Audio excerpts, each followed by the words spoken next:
All right, so hey everyone. Today we're going to talk about defining your avatar, and we are not talking about Avatar from the movie Avatar. We are talking about your ideal client or customer.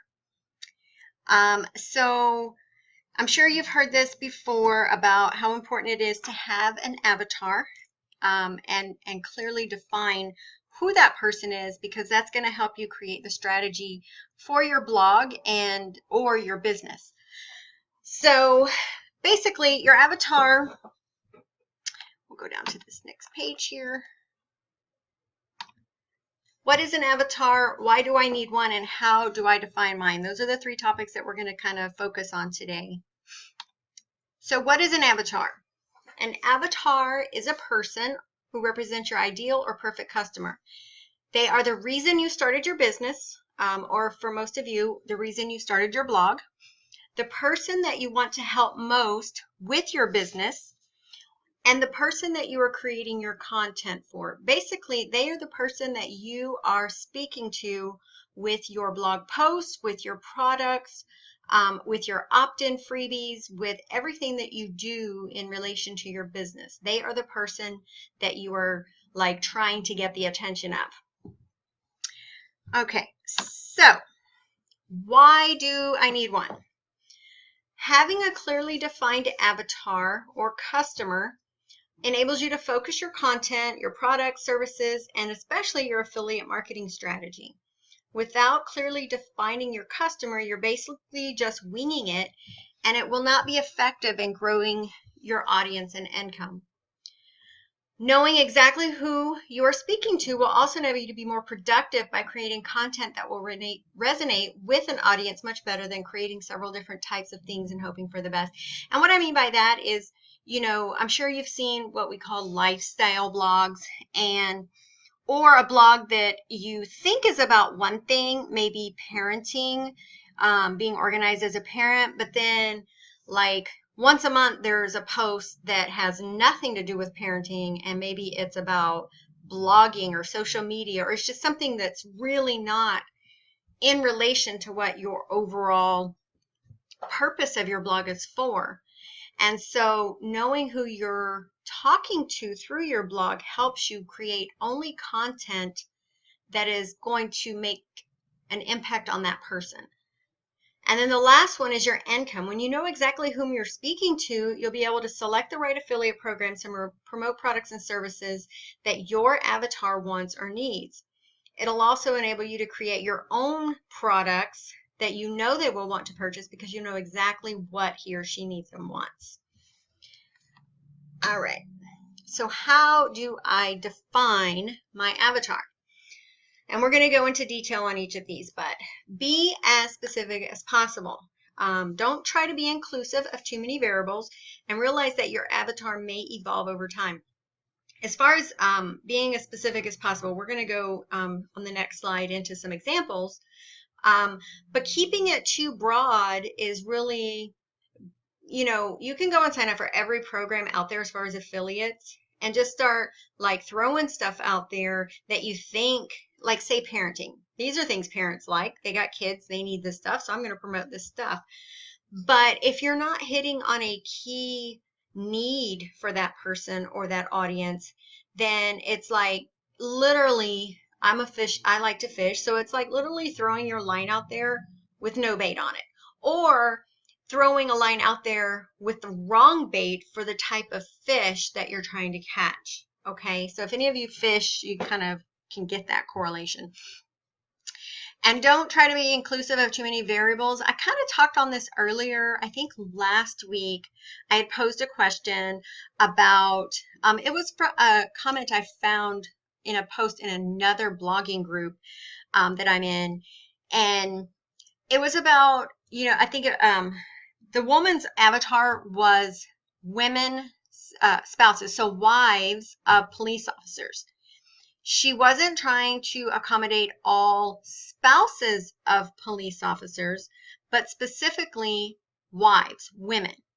And so it's not that she was trying to say, I don't agree with gay marriage or anything like that. It's just what she was creating, the products that she was making. It was like a organizer binder thing. I guess she maybe was a wife of an officer. I'm not too sure, but I kind of got that from it. And so she was trying to provide a solution and resources to people who were just like her. And so anyway, she had a person make a comment on one of her posts about this binder thing that she had made, which by the way was like pink and very girly and all this stuff. And they were kind of, I don't know, the way they posted the comment to her was really, it wasn't like, hey, I noticed that you only make these in pink. I know I'm not a wife, but I am married to an officer. Could you maybe make one in this color for me as a special order? They didn't even try to approach it to her as that way. It was more like in a manner of saying she was being exclusive of the male to male marriage, a gay marriage basically. And that's totally not even what she was trying to do. She's like, I hadn't even thought of that. Maybe I should try, to rethink my marketing. And so in that situation, the bottom line is a gay male spouse was not who she was trying to seek as her audience. She wasn't trying to be exclusive, but that's not the person she was trying to reach out to in her marketing and the reason she created her business to begin with. So we're going to kind of talk a little more about that and not giving in to the trolls that are out there in social media world. We know they're out there. There's a way to ask for something without creating drama. And so it's really important that you don't let all of those outside influences affect your marketing strategy and who you've defined your avatar as. Okay? And then realize that your avatar may evolve over time.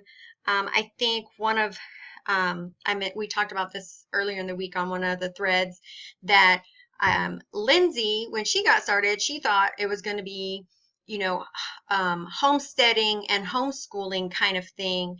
And as she started doing it, she realized she enjoyed more of the homestead part of it and not so much the homeschooling as far as what she was creating content for. And so over time, her actual avatar may change to something similar, but completely different from what she started from. And that is completely okay. The goal is to find your ideal customer, and that's the person that you're going to be able to create plentiful content for. You're not going to run out of ideas. You enjoy writing about it. I mean, there's a lot of things I could write about that I know a lot about. I was in the military for almost 20 years. Anti-terrorism is my thing. I can talk all day about it. But you know what? I really don't want to talk all day about it. I have no real passion or interest.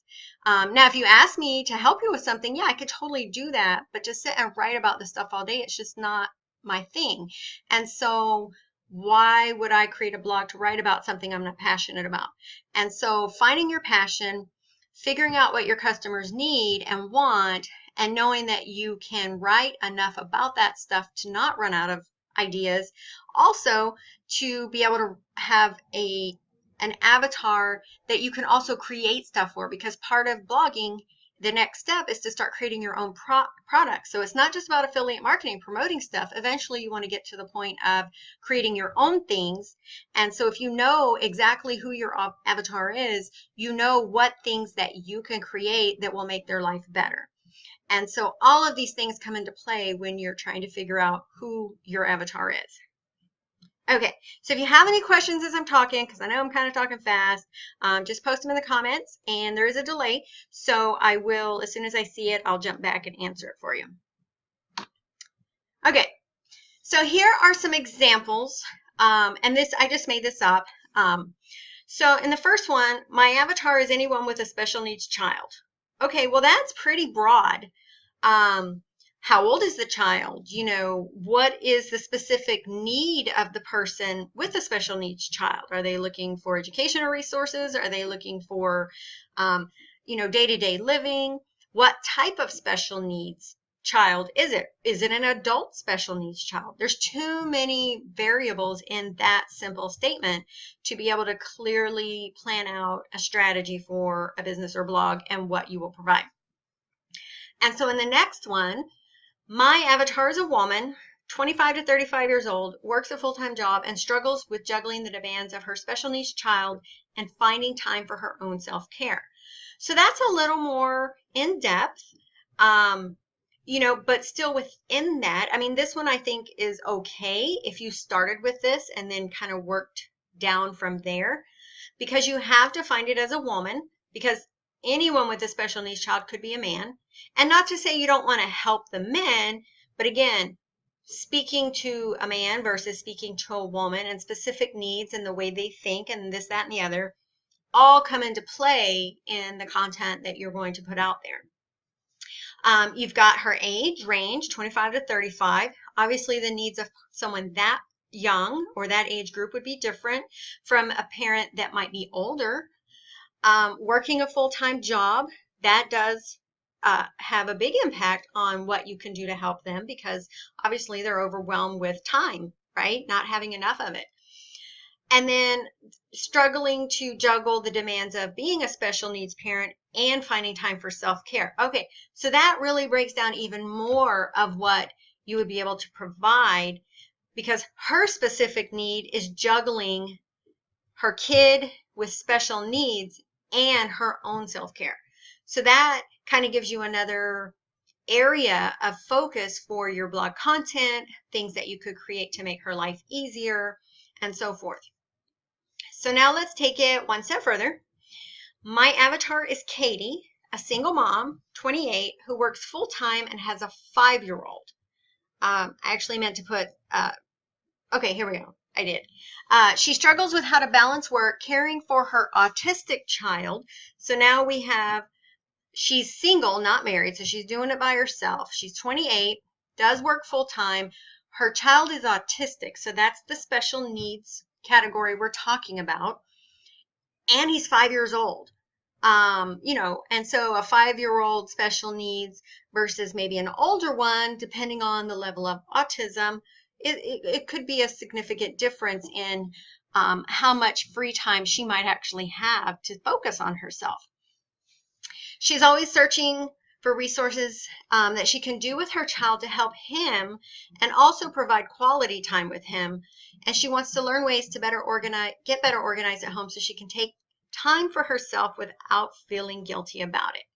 So now we have several more variables of things that you could consider as far as what, you know, what your blog posts are about, you know, writing content that's going to help Katie with her 5-year-old autistic child, to help her spend quality time with him when she's not at work, and, you know, in a way that's not overwhelming and too, you know, intensive, but also for her to be able to find some time for herself and things that she can do to make herself important, you know, make herself a priority as well, and not feel guilty, because of course as a mom she's going to feel guilty, and probably even more so because she feels her kid needs her even more than most kids need their mom.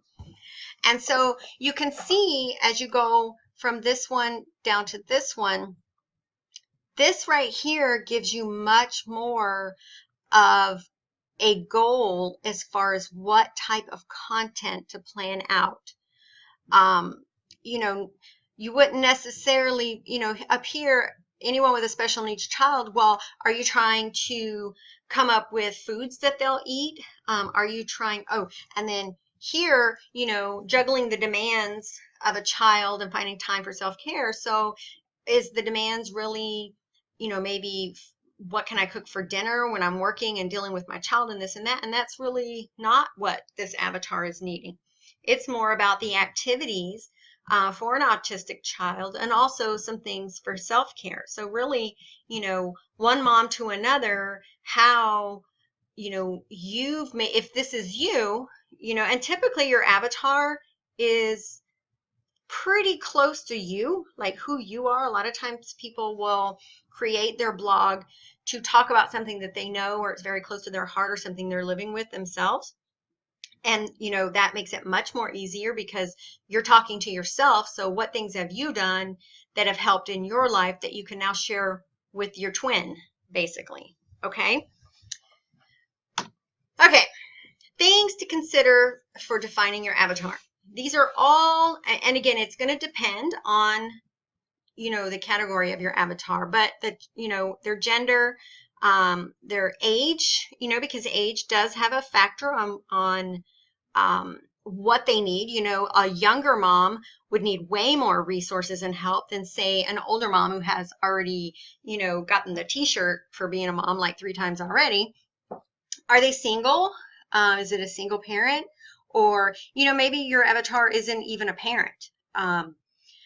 Education, are they uneducated? Do they have a degree?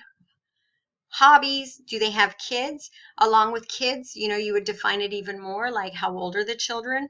If you were providing resources, or your avatar was like a new mom, like just had a baby, that would be significant in your content versus a parent who has teenagers. It would be 2 completely different people that you're talking to and what you would write about.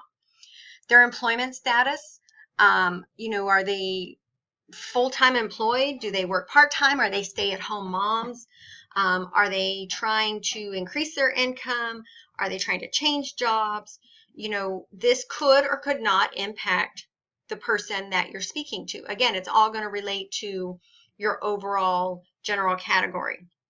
The location where they live, depending on what your content is about, if they live in New York versus South Texas, there's a lot of variables that come into play with that. Living in the country, living in the city, living overseas. So all of those can impact it as well. If they have pets, their political affiliations, are they military or veteran? My very first blog was actually created to help veterans with their transition out of the military. As a veteran myself, I struggled. And so I took what I learned and, kind of started writing.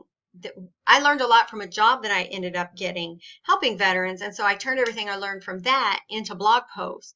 And so I was speaking as a veteran who'd gone through this stuff to other veterans going through the same thing, and sharing how I overcame these obstacles and sharing resources that they probably didn't even know about.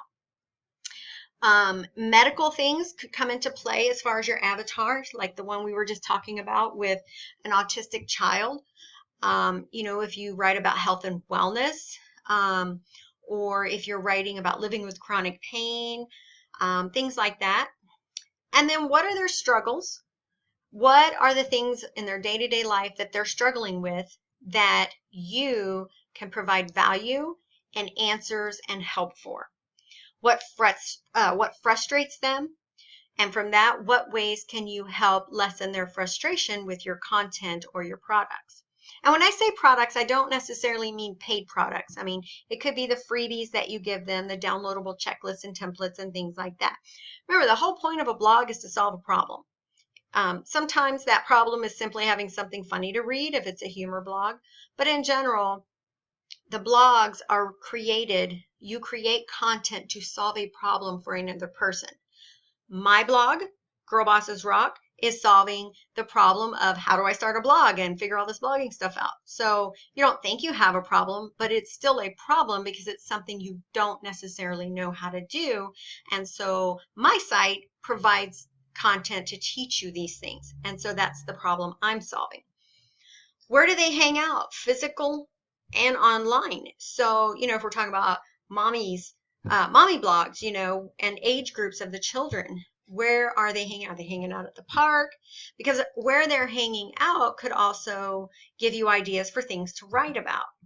And then where are they online? What kind of websites do they typically go and search? If your avatar is anything like you, then it's like, okay, what websites do I usually surf? What kind of places online am I typically looking at?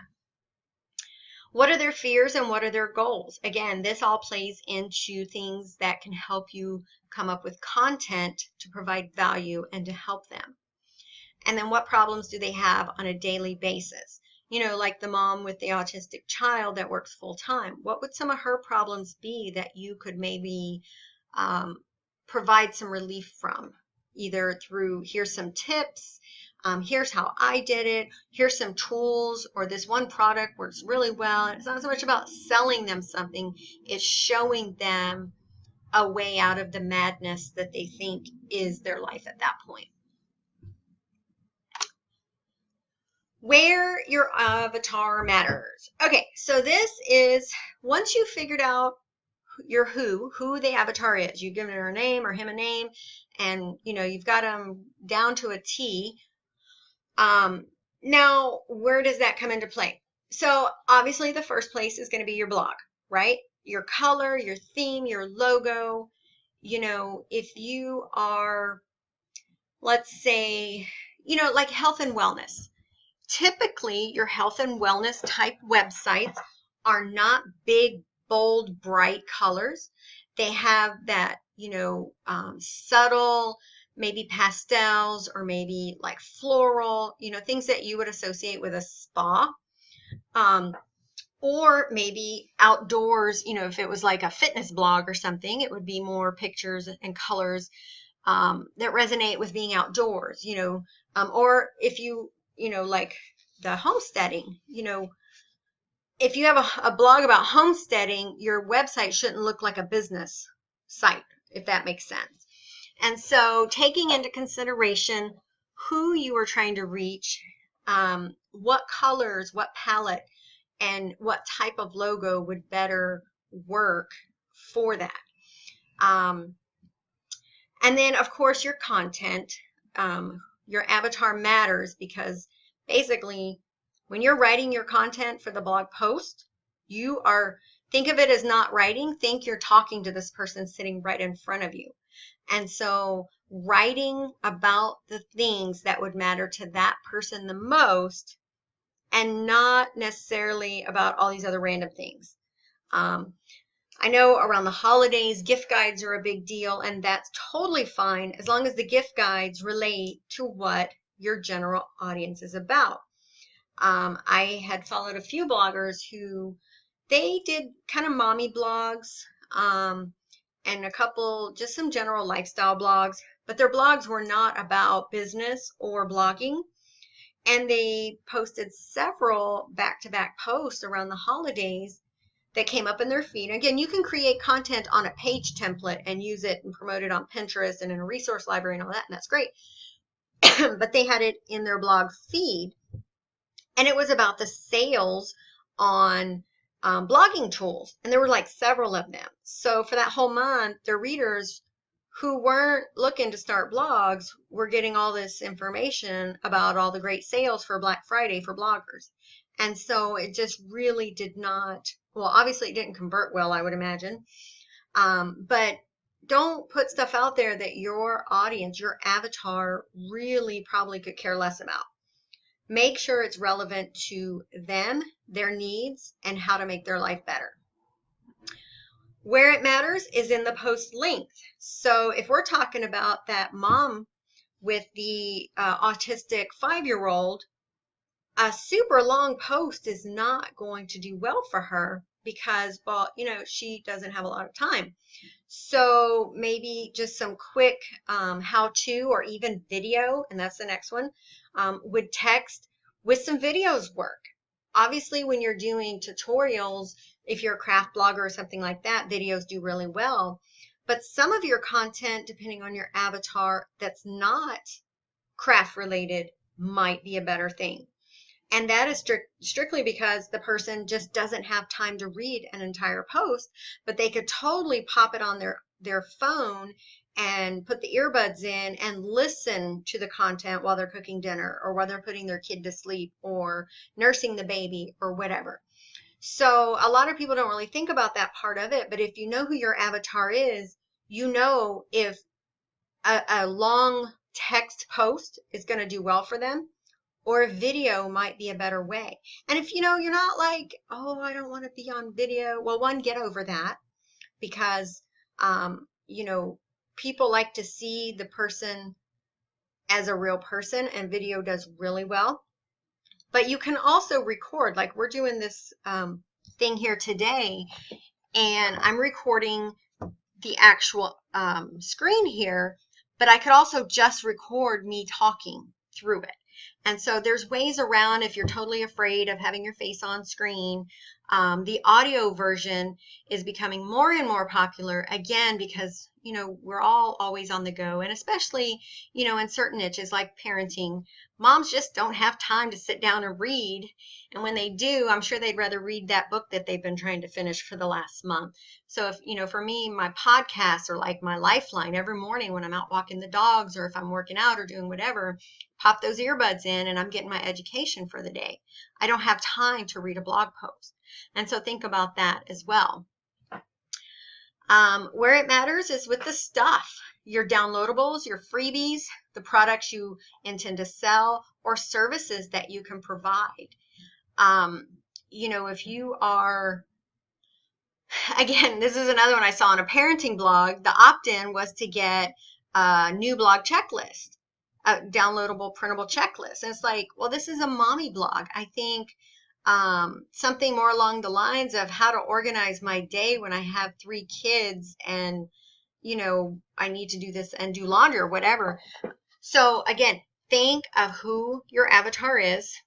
What is a piece of something that they can download from your site, or an access to a library of stuff that would make their life better based on what type of content your whole purpose is. Okay. And services too, you know, for bloggers, services like virtual assistants and things like that are a service you can offer. But there's services that you could maybe offer outside of that niche as well. You just have to get creative, you know, like for a mom, you know, what kind of service could you provide her virtually? I would actually like to research that and see. I'm sure there are things you can do where you don't physically have to be right there with the person. I mean, everything is done virtually now. And then the last one is social media. Which social media should you be most active on as far as where is your avatar? Not everybody's on Facebook. Not everybody's on Twitter. Not everyone uses Pinterest, Instagram, whatever. And so knowing where your avatar is, like which social media or social medias that they most likely are using and staying glued to, that is where you need to focus. Now, you know, you should be on all of the main ones, but being on them and really focusing on them are 2 different things. You know, I have Facebook, I have my business page, I have my personal page, have the groups, I have a Twitter, and I have an Instagram. My Instagram, I think I post a new image maybe twice a month, I think. I'm starting to get more active on Twitter, but I really didn't do anything on it for several months. And so, you know, I was there, people could follow me, but they weren't really seeing anything. But if that's where your avatar is, then that's where you really need to be posting your content, because that's where they're going to see it. And so you have to research as far as, you know, where this person hangs out. And that's where I say where they hang out online. And also not just social media. Oh, somebody's at my door. But other types of forums and things like that. Just, you know, think about where, if you are your avatar, where do you hang out online? Are you in chat groups? Are you in forums and things like that? Okay. So the evolution of your avatar. When you first started, you may think you have a clear idea of who your avatar is, basically who it is you want to help. As you begin creating content and getting to know your audience more, you may find the need to change your avatar in some areas. What you initially thought were the issues may change, which means your marketing strategy, what you write about, what products you promote or recommend, will also need to change to reflect that. You may have started with a more broadly defined avatar, but after a short time, you may want to be more specific and focus more in a specific area. You know, that's like starting as a parenting blogger and then really finding your, you know, your jam or your groove, so to speak, on what area of parenting you are, like the people that are following you, what do they seem to be more of? And, you know, you find this in your analytics, on Google Analytics, on Pinterest Analytics. It's really easy to figure out the demographics and the interests of the people that are following you through your analytics. And then on the flip side of that, you may also find new things about your avatar that you hadn't initially considered, and then begin adding that to your strategy. So you may have actually started with a very focused, generalized, that's my dog growling, avatar, and really just focused on one particular part of it. And as your audience grew and you started seeing, again, like groups like what we do here, you know, I see the comments and I see the questions, and I also look in other groups to see what kind of things people are, you know, new bloggers, because that's my avatar. What kind of questions are they asking? And that gives me ideas for things I may not have thought of to start providing content on and value from. And so where, you know, I really don't recommend the whole lifestyle blog where you literally every other week are writing about a completely different topic. At the end of the day, I personally believe everything you write about needs to be generally related in some manner. Now, if you've been blogging for years and you know you want to slowly add different categories to it, that's a whole nother thing. But when you are first getting started, your goal is to build an audience of people who follow you because this content that you provide is something that they need and want. And then as that community grows, you start seeing more and more of the things that they're maybe needing that are kind of outside the realm of what you initially started with. And that's where you can start adding additional things to it. But start small first and add to it later. Okay, and so this is what part I talked about in the very beginning. Focus on your avatar. You notice YOUR is in capital letters. While those who technically don't fit the description of your avatar may follow you and enjoy your content, continue focusing content on your avatar. Don't get, you know, like when you look at your analytics in the beginning and you see, you know, certain other categories of interests that they have, don't start writing blog posts about that stuff if it's not directly related to what you started with. Again, later on down the line, that might be an okay thing to do. But in the beginning, you build an audience by being focused on what you write.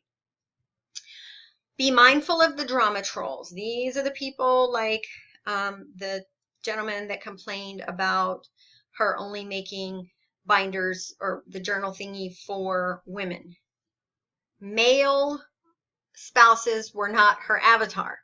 So you may be very tempted to like take the criticism to heart and be like, oh my God, I totally didn't even think about that. I'm so sorry, and get really apologetic and all this stuff. Stop. You can reply to those types of comments if they're genuine. You know, unfortunately in this online world, we do have people who simply go to websites to drop nasty comments or drop comments that aren't nasty in and of themselves, but are baited comments meant to get you and your wheel spinning. Okay. You know, just respond to them in a manner of, hey, this is not a normal product that I do, but I could totally make one for you as a special order for an additional fee. If they get butthurt over it, pardon my language, that's their problem. There are plenty of other companies out there in which that person is that company's avatar. Okay, and so don't let it affect you and your thinking that, oh, I should have included this, or you know, maybe I'm leaving people out. That is okay. Not everyone is meant to be your customer. Okay. While you may need to adjust the strategy to meet the needs of your avatar, don't change your strategy to make others happy. And that's what I was just talking about. As your community grows, your audience, and you start seeing more things that the ones who still fit the bill for your avatar that you initially created, but you start seeing more of their needs, then go ahead and add that. But when you have people point out that you didn't do something that they wanted, don't change your whole strategy to make them happy, because then you'll just be changing your strategy every day. You're never going to make everybody happy, and not everyone is meant to be your customer. So focus on who you want to help. Make concessions for those who come and say, hey, you know, I like this bud, but don't make that a part of your strategy. You know, and I like to use, I guess Victoria's Secret is one that I have used in the past as an example. Victoria's Secret makes very sexy lingerie, panties, bras, and stuff for women. And they make it for women with a certain body type. And so there's two people that could and probably have complained to Victoria's Secret. I mean, I'm pretty sure you could surf through archives somewhere and find complaints for this, but it would be men, of course. Why don't you make men's underwear? Well, because my avatar is not a man, it's a woman. And women who definitely cannot wear the stuff that they sell because of its size, you know, women who are overweight or of a certain body type, well, those are not Victoria's Secret's avatar either. There are other stores out there whose avatar is that person. For men, you know, I don't know what men's companies strictly make men's underwear, but I'm sure there's one out there. And that company doesn't make women's panties. And so, you know, again, focusing only on your avatar, not trying to make everyone happy, not trying to make, not, don't think you can increase your income by appeasing to more people or appealing to more people, because that's always not always the best way to go. You know, if you were some big, super huge company like Walmart or something, Amazon, that's fine. But we're not Amazon, okay? We're bloggers. And so focusing on a single person, trying to meet their needs, and then creating a community of people just like them, then you're going to be able to build trust with them. They're going to relate to you. And in the end, when you do drop those affiliate links or talk about products or promote items, they're going to be much more likely to want to click on it and buy it. Because again, everything that you provide them is actually things that they need, and you're not just out there trying to sell them the latest, coolest gadgets just because you like them. So, all right, so that is actually the end of the presentation. I know it went kind of fast, but if there's any questions, go ahead and start dropping them. I know a lot of people really do struggle with, you know, narrowing down this avatar, and you're like, oh, I could just write about this and I want to write about that. When you start small and build from there, you will have much more success, because it enables you, and it also makes you more productive as far as, you know, you're planning out your schedule and the things you need to do, because you're not trying to do everything to appeal and please everybody. Find the one person. Again, typically it's someone just like you. Most people write about things that they're close to. And then the ideas will come naturally, because you're like, well, what would I do? Or what do I need for this? And then you create that. When you go too broad, you're trying to create so many different products and so many different freebies and so many different this and so many different that, that you actually end up not creating quality content and focusing, excuse me, focusing on SEO and things like that. And then your links for affiliate products, you know, you're kind of forcing them in the content, and they don't really flow naturally, and it shows. And you won't have really good conversions. This has been proven over and over and over again. So figure out your avatar, start writing to him or her, and if you need to change it or adjust it, or, you know, just like we as humans, over time we change. Our likes, our dislikes, our wants, our needs, it changes over time through our phases of life and things like that. And so your avatar will probably do that as well. And that's all I have to say about that. I haven't had any questions. You guys are really quiet today. Normally y'all have like a million questions for me.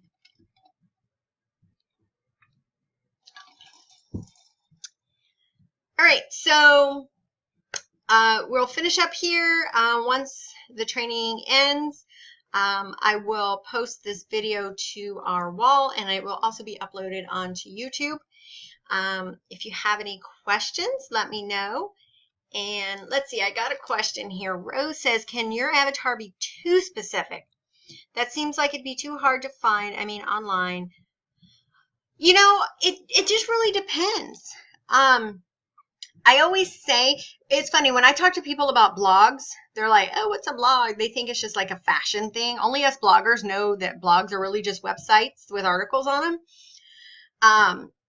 But I can pretty much guarantee you, if there's something that you're into, no matter how remote it might be, there's a big group of people out there who are into it too. No, there's this website. Any of you who've done some of the blogger threads and other groups may have come across it. It's how to be a stay-at-home cat mom, and I love it. It's an amazing concept, you know. And her whole blog is built around being a stay-at-home cat mom. Everything about raising a cat, and people are like, "Are you serious?" And I'm like, yes, and she makes really good money from this site because there's a whole bunch of cat moms out there who follow her. And so no matter what you're into, even whether it's a hobby or some, you know, fetish, if you will, there are people out there who are looking for that content. And so I don't really think you could be too specific. If you are doing it in what you think is too specific and you're just not seeing the results, then from there, open it up a little bit. Add, you know, a little more to the tree of what your avatar's description looks like. Sean says, what if you don't have a problem that you're trying to fix? I have a Christian lifestyle blog, but I don't write thinking. So, Sean, what do you write? Do you write devotionals? Do you write, like, give me some ideas of what you write. I know I checked out your blog and helped you before, but I read so many of them every day that I forgot exactly what your content was.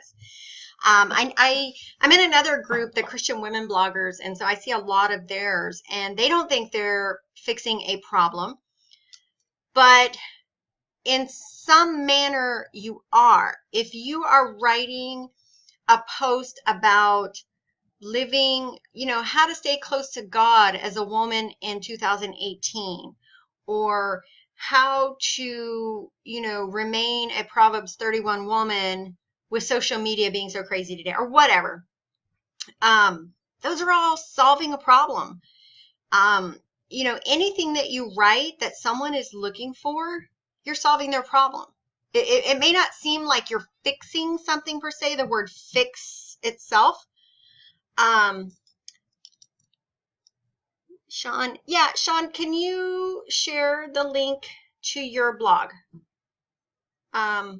in the comments? And that way we can look at it. She says, I write about what concerns me, like smoking weed is a sin. Okay, so just that one. Now I'm remembering. Okay.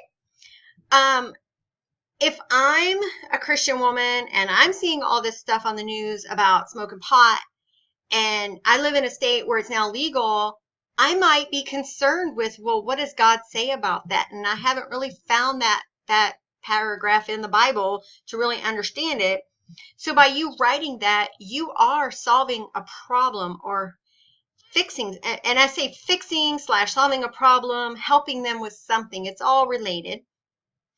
But if you kind of think outside the box of the word fix, solve a problem, help. It all means the same thing. Praying more for others, and I also include movies I enjoy. Yeah, I saw, you know, the movie things. You know, people want to know, what do other people think about this movie before I go see it? Is it good for my kids? That's solving a problem. How to pray for your children. I am always looking for things like prayers and devotionals because I'm kind of new to the whole God Squad thing. I'm very much on it, and it's my life, but I'm new, and so I don't know the Bible very well, and I am always looking for that kind of stuff online. So you're solving a problem for me in that aspect because it's something I don't know, and I come across your blog, and now I can get some of that which I was looking for. Caroline says, same question as Sean. I write articles that I think lean towards helping women to incorporate God in every area of their lives. What is the issue here? I'm not convinced of the added value sometimes. Well, the added value is you're helping them. Again, a woman who may be new to faith, like myself, I mean, I say I'm new, I mean, I'm kind of 3 years into it now,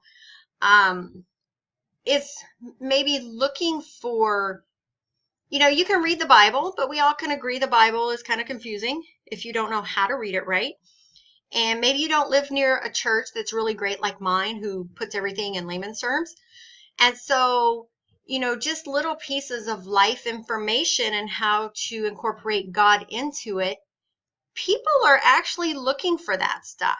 And so, Caroline, I've read I always check out your blog, and the value of your content is very important to women who are trying to stay, you know, walking in their faith, especially in this crazy world that we live in right now. So Rose says, wouldn't that be how to live a Christian life in today's world?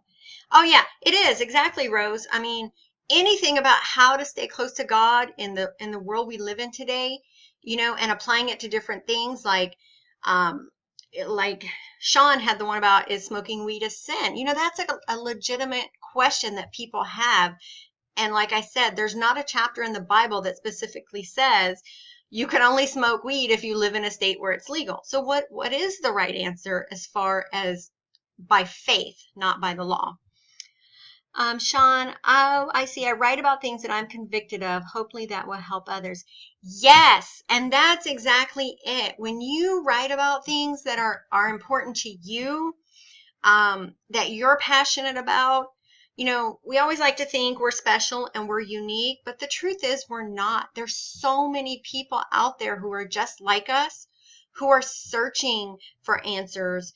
And when it comes to walking by faith and things like that, you know, this is one area that, you know, of course CNN is not going to publicize this because, oh my gosh, that wouldn't, actually, if they did, it would probably get a heck of a lot more coverage because people really do want to know this stuff.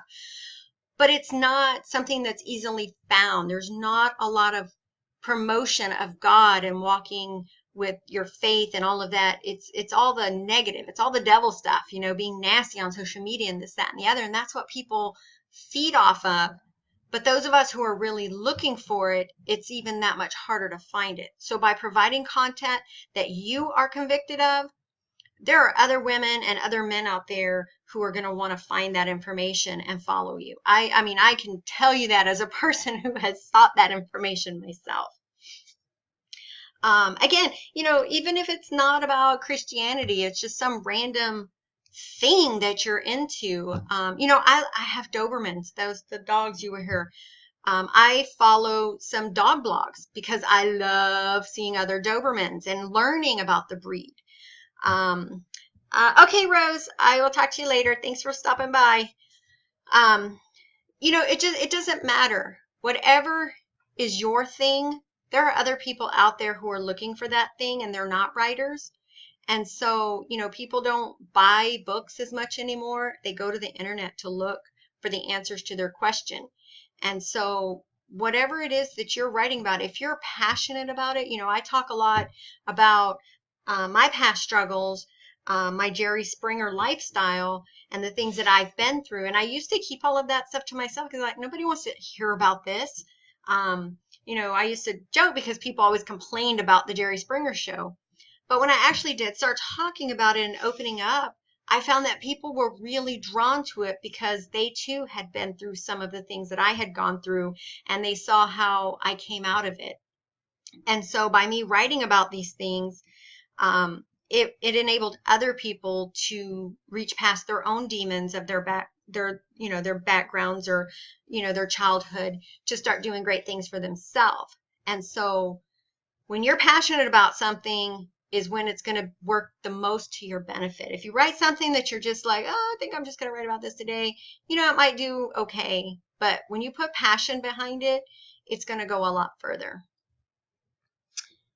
All right. So I guess that's it, unless you'll have any more questions. Continue to post questions on here even after I close it, because once it processes and posts to our page, then I'll be able to see them and I can go in and answer them. And again, if you have any specific questions, post them to the wall as a new comment or a new thread. Like, hey, I was toying around with this idea. What do you think? And don't just, you know, not just for me to provide you feedback, but to get feedback from the rest of our tribe on, you know, how you could maybe tailor it more, or things you could add, or things that might make it too specific or whatever. You know, this whole tribe, we're a tribe to help each other. So definitely don't be afraid to post these kinds of questions to the wall as a brand new post, okay? All right, ladies, thank you so much. This should be up and running here in about 5 minutes, and I will talk to you guys later on. Bye-bye.